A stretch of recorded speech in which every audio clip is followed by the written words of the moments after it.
Hello my dear friends and students, welcome to English Max. जैसा कि आपको screen पर डिस्प्ले हो रहा होगा,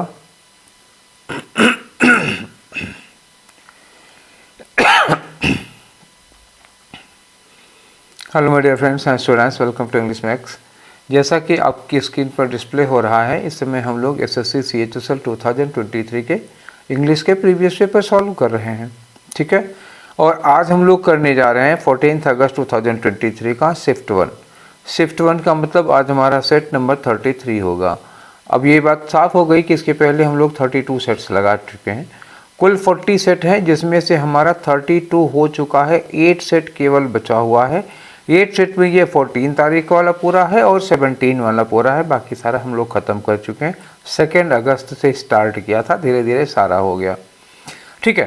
तो ये केवल 2023 का ही नहीं, इसके पहले हम लोग CHSL और CGL 2022 और 23 दोनों कर चुके हैं, ठीक है। CGL का भी हो चुका है। CGL का कौन सा 2023 और 22 दोनों हो चुका है। CHSL का भी 2022 और 23 दोनों हो चुका है। अच्छा, इसके अलावा स्टेनो का भी 2022 और 23 दोनों हो चुका है। अच्छा, अब की बार हमने जो 2022 में नहीं कराया था, उसके भी कुछ हमने 23 में कराए हैं। जैसे CPO का हमने 23 वाला करा दिया है, 22 का नहीं हुआ है। इस बार 24 का एग्ज़ाम आने के पहले मैं 22 वाला भी करा दूंगा, CPO वाला, ठीक है। ऐसे ही MTS का भी कराएंगे। तो बहुत सारे सेट हैं आपके पास डिस्कशन करने को। आप कोई भी एग्ज़ाम देते हो, सारे सेट लगाइए। SSC के सारे पेपर्स की रेंज करीब करीब एक जैसी होती है। आपको वैरायटी मिल जाएगी, वो कैब और तरह तरह की चीज़ें मिल जाएंगी, रेंज पता चल जाएगी, ठीक है। इसके अलावा PDF आपको हर वीडियो का PDF वीडियो के साथ ही अटैच रहता है। जितना भी क्वेश्चन कराता हूँ सब इसी वीडियो में अटैच होगा।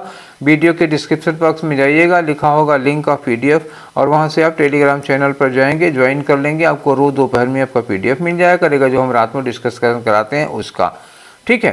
तो चलिए स्टार्ट करते हैं आज का डिस्कशन नंबर 33। देखते हैं आज का पहला क्वेश्चन आपकी स्क्रीन पर क्या है। ये रहा आपका पहला क्वेश्चन। इसमें आपको क्या बताना है, एक इडियम दिया है, उसकी मीनिंग बतानी है। इडियम क्या है, throw cold water on. Throw cold water on का मतलब जैसे कोई आदमी बहुत खुश है कहीं पार्टी, सपोज करिए कि आपके यहाँ मामा के लड़के की शादी है। अब बहुत महीने से प्लान बना के रखे थे, जाएंगे ये करेंगे वो करेंगे, गाना वाना डिसाइड कर लिया, इस गाने पे डांस करेंगे, प्रैक्टिस भी कर लिया। एन मौके पर क्या किया, पता लगा कि आपका एग्ज़ाम आ गया, लो तो ये क्या हो गया, मतलब एकदम डिस्करेज हो गए। आप कोई काम करने के लिए बहुत एक्साइटेड थे, क्या हो गए, डिस्करेज हो गए। तो यहाँ लिखा है टू शो इंडिफरेंस, एक तो ये हो गया। अच्छा, एक लिखा है रिंस थारोली, जिसे कपड़ा वगैरह हम लोग नहीं ऐंठते हैं, मतलब पानी निचोड़ने के लिए वो रिंस होता, तो यहाँ पे लगेगा ही नहीं। टू इनकरेज लिखा हुआ है, अगर डिस्करेज होता तो हो जाता, इनकरेज है। अच्छा, टू टॉक नाइसली, बहुत अच्छे से बात करने, इनका कोई लेना देना नहीं। टू शो इंडिफरेंस का मतलब क्या हुआ, जैसे आपने पिताजी से कहा कि हमको मामा के लड़के की शादी में जाना रहे, पिताजी ने कोई ध्यान ही नहीं दिया, तो ये क्या हो गया, एक तरह से उन्होंने कोल्ड वाटर पानी, मतलब आपके उत्साह पर, आपके जोश पर ठंडा पानी डाल दिया। उन्होंने क्या दिखा के, इंडिफरेंस दिखाकर, तो ये हो सकता है। अगर डिस्करेज करना नहीं लिखा है तो आप शो इंडिफरेंस लगा सकते हो। चलिए नेक्स्ट क्वेश्चन करते हैं, क्वेश्चन नंबर 2 में क्या करना है, वन वर्ड सब्स्टिट्यूशन करना है आपको। अनप्लीजेंटली रफ या शार्प, कोई चीज़ ऐसी है जो अनप्लीजेंटली मतलब बुरा लगने लायक, रफ खुरदरा है या शार्प है, स्पेशली द सेंसेज, ठीक है, जो हमारी इंद्रियों के लिए है। जैसे आँखों को देखने में कोई चीज़ बहुत ख़राब लगे, कान को सुनने में ख़राब लगे, नाक को सूंघने में बहुत ख़राब लगे, हाथ को स्किन को टच करने में बहुत ख़राब लगे, खाने में टेस्ट बहुत ख़राब लगे, तो उसको हम लोग क्या कहते हैं, हार्श कहते हैं, ठीक है, HARSH, हार्श। ये आपका आंसर हुआ। ये रहा हैज़लेट। आप पूछेंगे इसकी मीनिंग क्या होगी। देखो हैज़लेट क्या होता है, पोर्क के मीट का एक ब्रेड होता है, ब्रेड समझ रहे हो, लोफ ब्रेड, हाँ, तो वो जो पोर्क के लीफ का बना होता है, सुअर के मांस का बना होता है, ठीक है। अब एक दिया है हार्ट। हार्ट एक तरह का डियर होता है भैया ना, हिरन होता है। और एक लिखा है देखो हास्प। तो हास्प का मतलब जानते हो, दरवाजे में जो कुंडी लगी होती है, कुंडी में फंसाने, जिसे ताला लगा देते हैं, तो वैसे ही कुछ डिवाइसेस आती हैं जो कुंडी में लगा देने के लिए आती हैं। आपको इमेज तो दिख रही होगी ना, समझ जाइएगा, ठीक। ये हास्प होता है, एक वर्ड में मीनिंग नहीं बता पाऊंगा, आपको इमेज दिखा दिया इसलिए। नेक्स्ट चलते हैं, अगला क्वेश्चन करते हैं। देखिए क्वेश्चन नंबर 3 में क्या करना है, ये देखो खाली जगह दी हुई है, इसकी जगह पर क्या भरना है आपको, एंटोनीम भरना है। किसका एंटोनीम, इनएडवर्टेंट का भरना है। तो जरा एडवर्टेंट ले लेते हैं, उसके बाद एंटोनीम हो जाएगा। एडवर्टेंट का मतलब होता है ना जानबूझकर, नोइंगली। जानबूझकर मतलब नोइंगली या इंटेंशनली, इरादतन कोई चीज़ आप कोई काम करते हैं तो उसको कहते हैं एडवर्टेंट। अब इनएडवर्टेंट का मतलब क्या हो गया, ये होता है अनजाने में, कोई चीज़ आपसे अनजाने में हो जाती है। ठीक है, ये हो गए आपके वर्ड, इन लगा दिया, अपोजिट हो गया। अब यहाँ देखो एक सेंटेंस पढ़ लेते हैं इसको हम, everyone likes to speak in a clear and dense manner. ठीक है, तो आपको इनएडवर्टेंट का मतलब क्या हुआ, अनजाने में, इसका आपको क्या करना है, एंटोनीम लगाना है। तो इनएडवर्टेंट का जो एंटोनीम होगा, इसका इन हटा के मीनिंग निकालो। इन हटा के मीनिंग क्या थी, नोइंगली थी। इसका मतलब क्या होता है, इसका एंटोनीम क्या होगा, जानबूझकर अगर हम कोई काम करते हैं तो ये एंटोनीम हो जाएगा। अच्छा, अनइंटेंशनल, तो इंटेंशनल होता है जानबूझकर, तो अनइंटेंशनल का मतलब अनजाने में, अनजाने में ये दोनों क्या हो गया, ये हो गए आपके साइनोनीम। ठीक है, तो ये ऊपर वाले का साइनोनीम है। पीविश का मतलब होता है चिड़चिड़ा, कोई आदमी जो बहुत चिड़चिड़ा टाइप का होता है, गुस्सा नाक पर होता है, हमेशा पिनपिनाता रहता है। ठीक है, कभी खुश नहीं रहते ये लोग, ये हमारा लेना देना नहीं है। डेलिबरेट का मतलब क्या होता है, नोइंगली होगा। डेलिबरेट का मतलब जानबूझकर, जैसे कभी लोग ठोक देते हैं ना, तो नोइंगली, जानबूझकर। ये आपका क्या हो गया, एंटोनीम हो गया। तो इसी की आपको तलाश थी। इम्पियस, देखो पीएस का मतलब क्या होता है, PIOUS, पीएस का मतलब होता है पवित्र। ठीक है, क्या होगा, पवित्र। तो इम्पियस का मतलब क्या हो जाएगा, अपवित्र हो जाएगा। ठीक है, हालांकि ऐसा कोई लेना देना नहीं, आपका आंसर कौन सा हो गया, थर्ड वाला हो गया। ठीक है, अगला क्वेश्चन करिए। अगला क्वेश्चन क्या है भाई, क्वेश्चन नंबर 4। इसमें क्या करना है आपको, सब्सटीट्यूट करना है जो अंडरलाइन दिया किया हुआ है। देख रहे होंगे, सब लग गया होगा ना आपको। क्या करना है इसमें, देखिए श्यामला, ठीक है ना, ठीक है, श्यामला है या श्यामला है जो भी है, is more taller than her sister. अब ये देखो मोर क्या है, ये कंपैरेटिव डिग्री है, और टॉलर क्या है, ये भी कंपैरेटिव डिग्री है। तो मोर हटा दो इसका, केवल टॉलर होगा। ठीक है, चले आगे, नेक्स्ट क्वेश्चन आ जाओ। क्वेश्चन नंबर 5 में, क्वेश्चन नंबर 5 में एरर बतानी है। हुर्रे, ठीक है, खुशी की बात है। Here as the boy what I was looking for as my birthday gift. तो ये टॉय है, इन्होंने कहा, शायद मैंने बॉय पढ़ दिया था। ठीक है, टॉय है। अच्छा, व्हाट रिलेटिव प्रोनाउन के लिए हम लोग तब यूज करते हैं जब उसका एंटीसीडेंट नहीं होता। What is used as an relative pronoun without antecedent, और इस सेंटेंस में द टॉय एंटीसीडेंट दिया हुआ है। मतलब जिसके लिए हम व्हाट लगाते हैं वो चीज़ यहाँ पर दी नहीं होगी, तब हम व्हाट लगा सकते हैं। अच्छा, जब टॉय दिया हुआ था तो व्हाट क्यों लगा दिए, व्हाट गलत हो गया। व्हाट की जगह पर क्या लगा सकते हैं आप, विच लगाइए या फिर दैट लगाइए, ये सही होगा। तो गलती किसमें होगी, टॉय की गलती नहीं है, बल्कि गलती किसकी है, व्हाट की है। ठीक, आ जाओ अगला, नेक्स्ट क्वेश्चन है आपका क्वेश्चन नंबर 6। क्या करना है, इसमें भी एरर निकालनी है। The politician was accuse of accepting bribes. ठीक है, एक्यूज के बाद ऑफ लगता है, सही है, और ऑफ के बाद वर्ब की ING फॉर्म आएगी, एक्सेप्टिंग ब्राइब्स, ये हो गया। एंड के साथ लाइड, ये गलत हो जाएगा। अगर ऑफ के बाद एक्सेप्टिंग लगा है तो यही तो इसके लिए भी लगा है, दो चीज़ों का आरोप लगा था, घूस लेने का और उसके बारे में झूठ बोलने का। तो एक्यूज ऑफ के बाद एक्सेप्टिंग मैंने कहा था कि सही है, तो लाई गलत है। मतलब यहाँ क्या होना चाहिए, लाइंग होना चाहिए, ये होना। ठीक है, तो यहाँ पे जहाँ पे लाइंग लिखा है वो गलत है, ये लाइट वाला गलत हो गया। समझ गए ना क्यों हुआ, एक्यूज ऑफ दोनों के लिए लगा हुआ है, एक्सेप्ट के लिए भी और लाई के लिए भी। तो अगर एक्यूज ऑफ के नाते एक्सेप्ट का एक्सेप्टिंग होगा पक्का, तो लाइंग होगा इधर। ठीक है, क्योंकि एंड से जुड़ी दो चीज़ें हमेशा सेम होती हैं। ठीक, नेक्स्ट क्वेश्चन में आ जाओ।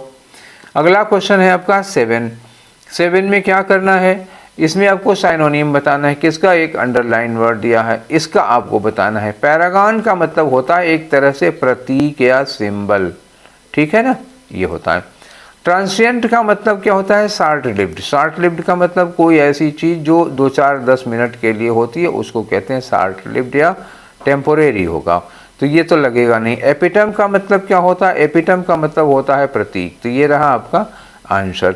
एसोसिएट का मतलब होता है सहयोगी, साथी जो जुड़ा हुआ होता है। ग्रम्पी का मतलब वही जो थोड़ी देर पहले आपने पढ़ा था, चिड़चिड़ा टाइप का, नाराज अनवायर्ड नाखुश आदमी होता है जो हमेशा गुस्सा ही रहता है, ये अनवायर्ड लिख लो आप, ठीक है ना। ये हो गया ग्रम्पी का। चले आगे नेक्स्ट क्वेश्चन करते हैं, क्वेश्चन नंबर 8। देखो 8 में क्या करना है, वही एक मतलब आपको ऑर्डर में लगाना है, ABCD दिया हुआ है, तो इसको पहले पढ़ना पड़ेगा, बिना पढ़े तो हो नहीं सकता। तो चलो पढ़ते हैं। लिखा है कि थ्रू दीज एक्सपीरियंसेज, ये दीज एक्सपीरियंसेज को ध्यान रखिएगा, ये किन एक्सपीरियंस की बात हो रही है उसके बाद में लगेगा। थ्रू दीज एक्सपीरियंसेज सारा gain a new found appreciation for the beauty and complexity of the world and return home with a renewed sense of purpose and passion. वो घर वापस लौट के आती है, तो इसका मतलब पहले घर से निकले, तो अभी निकली कहाँ है। बी में देखो लिखा, सारा had always dreamed of travelling the world. सारा ने हमेशा ये सपना देखा था, ये एक इच्छा थी उसकी कि दुनिया को ट्रेवल करेंगे, but she never had the opportunity to do so until the graduated from college. पर जब तक वो ग्रेजुएट नहीं हो गई तब तक उसको ये अपॉर्चुनिटी मिली ही नहीं, ये मौका मिला ही नहीं। चलिए अच्छा देखते हैं, इसके बाद वो घूमने निकलेगी। आगे लिखा है सी में, अलोंग द वे, रास्ते भर में। अभी घर से निकली नहीं है तो रास्ता कहाँ से आएगा, मतलब इसमें उसका प्लान है जाने का, इसमें उसको ग्रेजुएशन के बाद बाहर जाने का मौका मिल रहा है, और इसमें वो कहाँ है, रास्ते में है, तो अभी निकलना होगा बीच में। तो along the way she encountered diverse area of individuals, मतलब बहुत तरह के लोगों के, इंडिविजुअल टाइप के लोगों से मिलती है। ईच, हर आदमी, with their own unique stories and perspective, हर आदमी का अपना अपना नज़रिया, अपनी अपनी कहानी थी। लिखा है कि with her degree in hand, अब यहाँ ग्रेजुएट हो रही है, ध्यान देना, किसमें, बी में ग्रेजुएट हो रही है और डी में उसको क्या मिल रही है, डिग्री मिल रही है। She set off on a backpacking adventure across the Europe, आप पूरे यूरोप में घूमने के लिए निकल पड़ती हैं। तो पहला क्या हुआ, उसको ड्रीम था घूमने का, और ड्रीम पूरा होता है ग्रेजुएट होने के बाद। ग्रेजुएट होने के बाद आएगी उसके हाथ में डिग्री और निकल पड़ेगी यात्रा करने के लिए, और यात्रा करने के निकलेगी तो फिर उसके बाद रास्ते में बहुत सारे लोग मिलेंगे उसको, तरह तरह के लोग मिलेंगे। यही जो तरह तरह के लोग हैं वही उसका एक्सपीरियंस होगा, और इसमें वो घर वापस आ रही है, तो ये चौथा काम होगा, ठीक है। तो क्या बना आपका, सबसे पहले बी बना, बी के बाद डी बना। बी डी देख लीजिए कहीं पे मिल रहा है, यहाँ बी ए मिला, नहीं होगा, ये भी नहीं होगा, ये भी नहीं होगा, बी डी यहाँ मिल रहा है, आपका चौथा वाला हो गया, ठीक है ना। कोई ज़बरदस्ती तो नहीं है, क्लियर, समझ में आई बात। चलिए आगे बढ़ते हैं, नेक्स्ट क्वेश्चन ले लो। क्वेश्चन नंबर 9 में फिर से वही है, साइनोनिम भरना है आपको। किसका भरना है, क्रक्स का भरना है। क्रक्स का मतलब क्या होता है, एक बहुत ही इम्पोर्टेंट चीज़, कोई बहुत इम्पोर्टेंट चीज़ हो जाती है, मतलब एक तरह से बहुत इम्पोर्टेंट इशू कह सकते हो, मुद्दा, अ वेरी इम्पोर्टेंट इशू, बहुत इम्पोर्टेंट इशू या टॉपिक ऐसे कह सकती हो। द प्ले राइट, कोई नाटककार था, borrowed the dash of plot from Shakespeare, एक प्ले राइट थे, नाटककार थे, उन्होंने अपने प्लॉट, अपने नाटक का जो प्लॉट था, मेन कहानी थी, उसको शेक्सपियर से लिया। तो जो मेन कहानी, जो सबसे ज़्यादा इम्पोर्टेंट मुद्दा था, मेन मुद्दा था, वो उन्होंने शेक्सपियर के प्ले से लिया था। तो क्रक्स के लिए आप क्या लगा सकते हो, पील, पील का मतलब क्या होता है, छीलन होता है, जैसे कद्दू छीलते हैं, आलू छीलते हैं, उसका जो छिलका निकलता है उसको पील कहा जाता है, तो ये नहीं लगेगा। सब्सिस्टेंस का मतलब क्या होता है, जीवन निर्वाह, किसी तरह से जिंदा रहे, जीवन जान बची रहे, ये इसके लिए लगता है, तो ये भी यहाँ नहीं है। एसेंस का मतलब क्या होगा, मुख्य तत्व, मेन, जो मेन पॉइंट होता है उसको कहते हैं। तो क्रक्स में यही तो बात किए थे, द मोस्ट इम्पोर्टेंट इशू, तो मुख्य तत्व, नाटक का मुख्य तत्व, ये क्रक्स का साइनोनिम हो जाएगा, एसेंस। और ब्लूप्रिंट का मतलब क्या होता है, प्लान, तो ये प्लान होता है। ब्लूप्रिंट का मतलब क्या होता है, एक तरह प्लांट नहीं जी, प्लान केवल एक प्लान होता है, आदमी योजना बनाता है, उसको कहते हैं ब्लूप्रिंट, ठीक है। चलिए समझ गए होंगे ना। आगे बढ़ते हैं, आपका क्वेश्चन नंबर 10 में देखो, 10 में क्या करना है, वन वर्ड सब्स्टिट्यूशन बताना है, किसका, एन इम्परफेक्शन या एक तरह से ब्लेमिश या क्रैक, इसके लिए क्या वर्ड यूज करोगे। इम्परफेक्शन का मतलब होता है कि आप किसी चीज़ में एकदम से परफेक्ट नहीं, कोई कमी, ऐसा होता है। इम्परफेक्शन का मतलब क्या हो गया, कोई कमी, या इसको कह सकते हो कोई त्रुटि रह गई है, ठीक है, वो होता है, तो उसको क्या कहते हैं, फ्ला। फ्ला का मतलब क्या होता है, कोई कमी, कोई मिस्टेक, ठीक है, ये होता है। तो ये रहा आपका आंसर, आपको आंसर मिल गया। अब ये आ जाओ, फ्लांट क्या होता है। फ्लांट का मतलब होता है इतराना। आप कहोगे इतराना क्या होता है, इतराना सुना है कि नहीं सुना है, नहीं सुना है, अच्छा भाव खाना सुने हो कि नहीं सुने हो। भाव खाना, जैसे हम कहें कि पपीता इस समय क्या है 60 रुपया किलो है, तो ये पपीते का भाव होगा। इस वाले भाव की बात नहीं कर रहा मैं। भाव खाना क्या होता है, जैसे किसी आदमी को मैथ बढ़िया आती है, ठीक ठाक अच्छी मैथ आती है, उससे पूछो कि यार एक सवाल बता दो, तो आदमी अरे यार हमें मैथ कहाँ आती है। तो ये जो नौटंकी करते हैं दुनिया भर का, आती है तो बता दो, वो भाव क्यों खा रहे हो। तो उसी को कहते हैं फ्लांट या इतराना, भाव खाना, नौटंकी करना दुनिया भर का। एक वर्ड दिया है फ्लैक, तो what do you mean by flak. तो ये जो फ्लैक होता है ना, बहुत छोटा सा मार्क होता है, कोई छोटा सा निशान होता है, कहीं पर किसी चीज़ पर हो सकता है, छोटा सा मार्क निशान होगा, ठीक है। और फ्ली होता है पिस्सू, आपको इमेज में देख रहे होंगे। पिस्सू क्या होता है, एक तरह का इंसेक्ट है, बहुत छोटा सा पिस्सू, चूहे के शरीर में होता है, प्लेग फैलाता है, ठीक। तो चलिए फ्ला हो गया आपका आंसर, बाकी वर्ड आपको बता दिया मैंने। क्वेश्चन नंबर 11 पे आओ, साइनोनिम बताना है आपको। किसका, ये लिखा है प्रोक्रेस्टिनेशन। सेंटेंस पढ़ दे रहा हूँ, वैसे मतलब तो वैसे भी बता सकता हूँ। देखो यहाँ लिखा है he lost the golden opportunity due to his habit of procrastination. Procrastination का मतलब क्या होता है, आज का काम कल पे टालना, आज करे सो काल कर, काल करे सो परसों। कौन सी आफत है जब जीना है बरसों। आप लोग ये मत करिएगा। प्रोक्रेस्टिनेट मतलब होता है डिली डैली अप्रोच, आज का काम कल करेंगे, कल अरे ठीक है कल कर लेंगे, कल आगे फिर अरे कल कर लेंगे, भी बहुत टाइम है। इसका साइनोनिम बताओ। इनडिसिसिवनेस, इनडिसिसिवनेस का मतलब आपको आप पक्का ही नहीं कर पा रहे हो, श्योर नहीं कर पा रहे हो, ठीक है। तो ये कुछ कुछ साइनोनिम है, ठीक है, मतलब 50% साइनोनिम हो रहा है। इम्पल्सिवनेस क्या होता है, एकदम इम्पल्सिव आदमी कौन होता है, इम्पल्सिव ले लोगे तो इम्पल्सिव आदमी बहुत जुनूनी होता है, जिसको बहुत जल्दी आवेश आ जाता है, मतलब कोई गुस्से में मर्डर कर देता है, कभी कभी बाद में उतर जाता है गुस्सा, तो पछतावा होता है, तो वो आवेश होता है, वो अब इम्पल्स होता है ना, इम्पल्स एक आवेश होता है। इम्पल्सिव बहुत आवेशित व्यक्ति होता है, जिसको बहुत जल्दी आवेश आता है, इम्पल्सिवनेस हो गया आवेश, ठीक है। ये हमारा साइनोनिम नहीं होगा। अब आया आपका इनक्विस्टिवनेस। इनक्विस्टिवनेस कौन होती है, कुछ लोगों में कोई चीज़ जानने की उत्सुकता बहुत ज़्यादा होती है, वो इनक्विसिटिव टाइप के होते हैं। और सबमिसिवनेस, सबमिसिव का मतलब क्या होता है, एक तरह से आप कह सकते हो यस मैन, ठीक है। यस मैन का मतलब क्या होगा, आपकी किसी बात का विरोध नहीं कर रहा है, yes sir yes sir yes sir yes sir, तो वो यस मैन हो जाते हैं, जी हुजूरी करने वाले, हाँ में हाँ मिलाने वाले, ठीक है। इनका खुद का सबमिसिव में इनका खुद का स्टैंड नहीं होता, बॉस ने जो कह दिया जी, यही वाले होते हैं। तो फिलहाल इसमें जितने भी हमने 4 ऑप्शन देखे, उनमें इनडिसिसिवनेस ठीक है। इनडिसिसिवनेस का मतलब होता है आप किसी निर्णय की स्थिति में नहीं होते हैं, और प्रोक्रेस्टिनेट का मतलब होता है आप आज का काम कल पे टालते हैं, मतलब आप श्योर ही नहीं हो पाए हो, ठीक है। चलिए आगे बढ़ते हैं। नेक्स्ट क्वेश्चन ले लो अपना 12 में क्या करना है आपको, साइनोनिम बताना है। किसका, ये अंडरलाइन किया हुआ है, इंटरवेन। इंटरवेन का मतलब क्या होता है, किसी दूसरे के मामले में इंटरफियर करना। Shyam does not intervene in others affairs. Shyam जो है वो दूसरे के मामले में इंटरफियर या इंटरवेन नहीं करता है। तो इंटरफियर के लिए क्या वर्ड ले सकते हो, मेडल ले सकते हो, ये लगेगा। मेडल का मतलब होता है इंटरफियर करना, दूसरे के मामले में हस्तक्षेप करना, दूसरे के मामले में टांग अड़ाना। स्पीक का मतलब आप लोग जानते हो, ट्रबल भी जानते हो, हेल्प भी जानते हो, बताने का कोई मतलब नहीं रहा। अब आ जाओ नेक्स्ट क्वेश्चन करो। अगला क्वेश्चन है आपका साइनोनिम बताना है। किसका, ये खाली जगह है और लगाना है इम्प्लाई का। इम्प्लाई का मतलब क्या होता है, कोई चीज़ जब किसी पर इम्प्लीमेंट हो जाती है, ठीक है, वो इम्प्लाई होता है, इम्प्लीमेंट करना, ठीक है। चलिए देखें, यही यहाँ इसी सेंस में लगा है या कुछ और है। The text implies to several themes that need closer examination. ये जो टेक्स्ट है उसमें डैश किया गया है, कुछ थीम्स की ओर डैश किया गया है, जिन्हें की क्लोजर एग्जामिनेशन और ज़्यादा कायदे से एग्जामिनेशन करने की ज़रूरत है। तो टेक्स्ट में कुछ इस तरह की हिंट दी गई है, यही ना, टेक्स्ट में कुछ इस तरह का इशारा किया है, कुछ इस तरह का टेक्स्ट में संकेत किया गया है कि आप इसको और क्लोज एग्जामिनेशन करिए। तो इशारा करना, संकेत करने के लिए क्या लगेगा, एल्यूड का मतलब होता है कहीं पर इशारा करना, तो ये रहा आपका आंसर। डिसीव मतलब धोखा देना होगा, यहाँ लगेगा नहीं। एम्बेलिसेस का क्या मतलब होता है, देखो एम्बेलिश का मतलब होता है आप किसी चीज़ को खूब डेकोरेट कर दीजिए, खूब सजा दीजिए, एकदम चमचमाए, ये हो गया।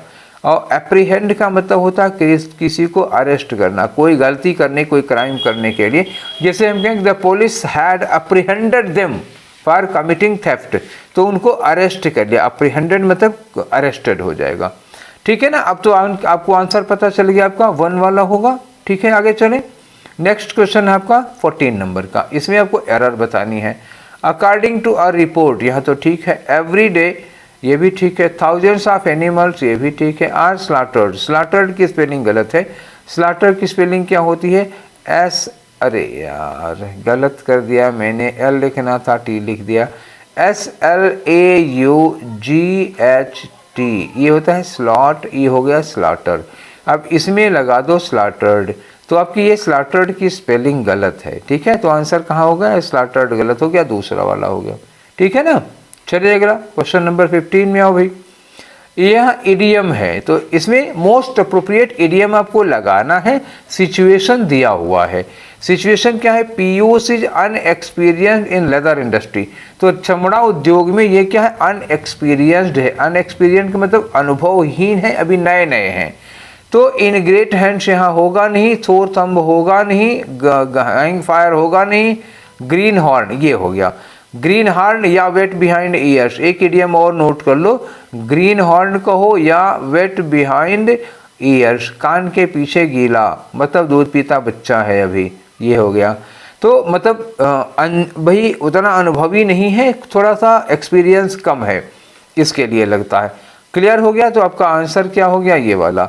अब आप जानना चाहेंगे कि इसमें और जो वर्ड्स दिए हुए थे उनका मतलब क्या है, और जो इडियम दिए हैं उनका मतलब क्या है।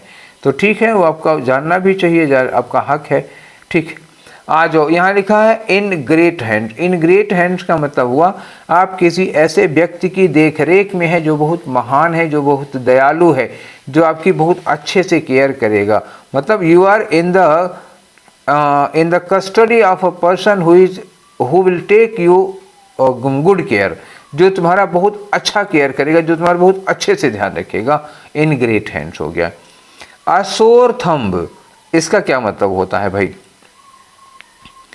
आसोर थंब का मतलब होता है कि बहुत ही नोटिसेबल, मतलब कोई चीज़ जो एकदम जैसे आप बताएं ना तब भी दिख रहा हो, ये तो बहुत ही नोटिसेबल चीज़ कोई हो जाती है उसके लिए। तो ये हो गया नोटिस, अब एबल लगा लो, नोटिसेबल हो गया। और हैंग फायर, हैंग फायर का क्या मतलब होता है? देखो, मतलब कोई भी काम करने में, कोई भी आप एक्शन लेने में डिले बहुत कर रहे हो, to delay in taking an action, ये हो गया। और ग्रीन हार्ट मैंने आपको बता ही दिया था। नेक्स्ट क्वेश्चन ले लो 16 नंबर में। 16 में इसको करेक्ट ऑर्डर में करना है। लिखा है to simplify filling taxes, to simplify filling taxes मतलब टैक्स फाइल करने को सिंपल कर देना। अच्छा, to a single flat rate, चलो लिखा है the current 5 years, sorry the current 5 rates. आगे लिखा कि बाय नैरोइंग, बाय नैरोइंग तो तरीका हो जाएगा।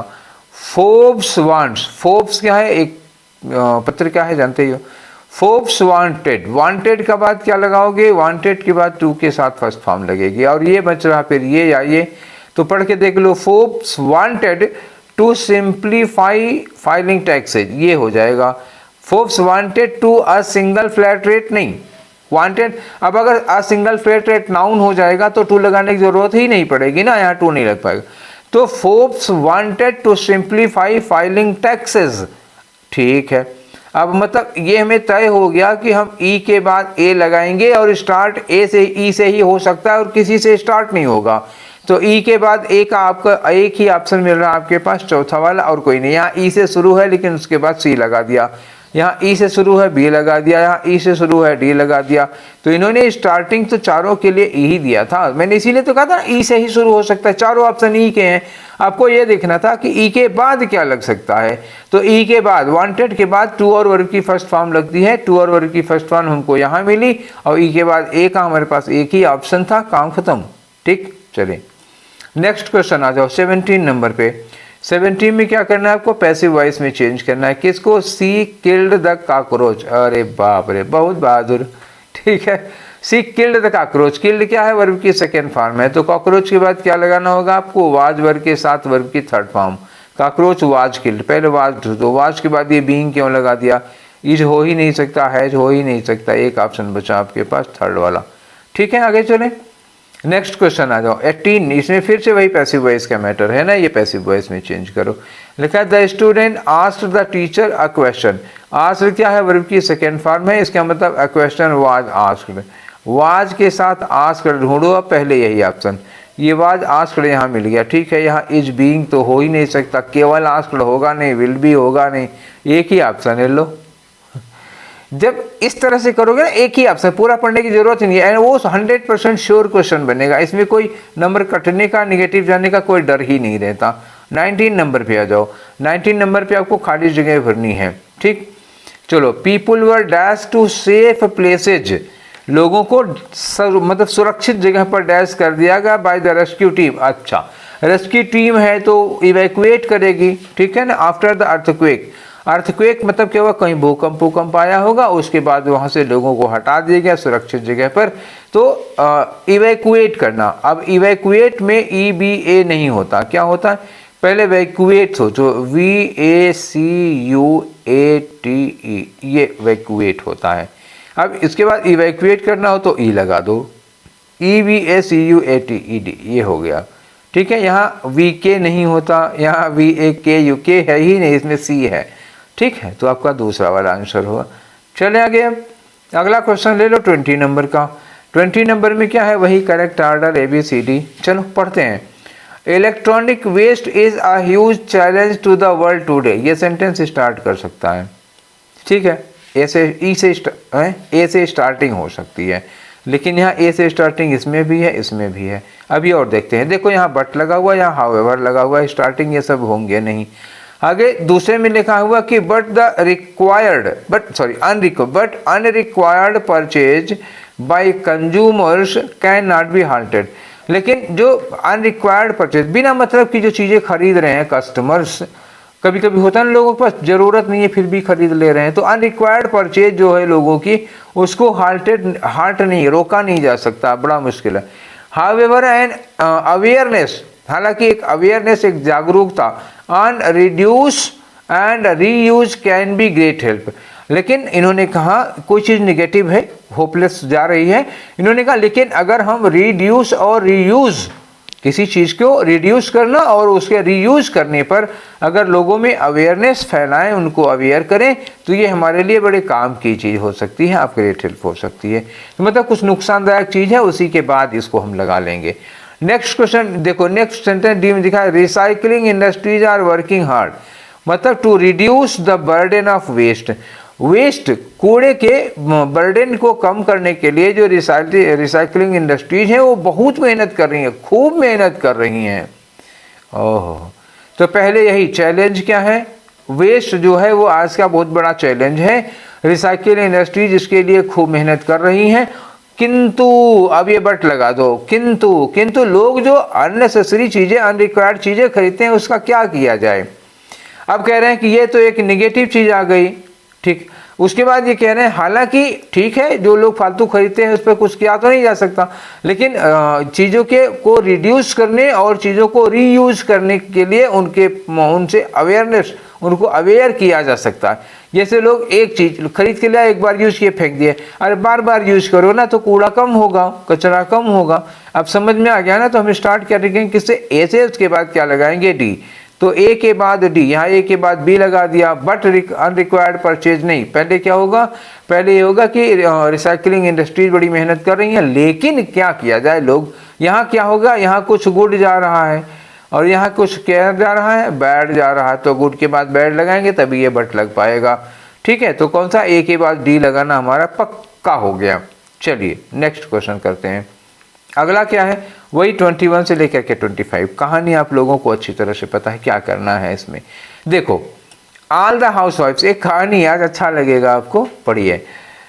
ऑल द हाउसवाइफ्स who went to the Kalpataru supermarket in Bengaluru, मतलब सारी हाउसवाइफ्स जो कल्पतरु सुपरमार्केट बेंगलुरु में जाया करती थी, क्या करने के लिए जाया करती थी, अब शॉपिंग, सुपरमार्केट कोई क्या करने जाएगा, घूमने थोड़े ने।